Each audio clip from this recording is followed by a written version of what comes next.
Hi 2வது நாளே இனிதே அமையட்டும் என்று வந்து சேர்ந்தாச்சு.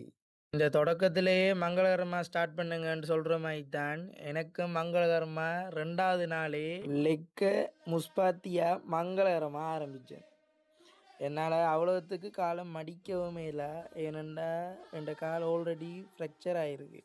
அதனால் என்னால் எவ்வளோத்துக்கு மடிக்கலுமோ அவ்வளோத்துக்கு 7 வரைக்கும் மடித்து ஃப்ரண்ட் ஸ்கோட்டையும் போட்டு முடித்தேன். அதுக்கப்புறம் அப்படியே எக்ஸ்டென்ஷனும் போட்டுட்டு அதுலேயும் ஒரு 3 செட்டை முடிச்சிட்டு அதை அடித்து முடியே கால் கதற தொடங்கிட்டு காலும் கீரா மாறாண்டு கத்த தொடங்கிட்டு ஒன்றும் செய்யலை.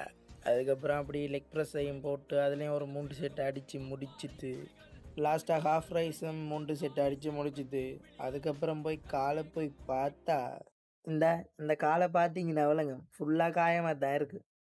அதே மாதிரி இந்த காலில் முழங்கால் சில்லு தெரியும், ஆனால் அந்த காலில் முழங்கால் சில்லு தெரியாது. அதனால் எவ்வளோத்துக்கும் மடிக்க இயலாது. சும்மா நார்மலாக கொண்டு திரியலாம்.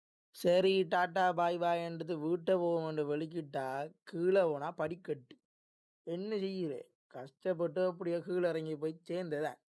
அப்புறம் என்ன, நாளைக்கு முஸ்பாத்தியா அடுத்த வீடியோவில் சந்திக்கிறேன். நன்றி, நன்றி, வணக்கம்.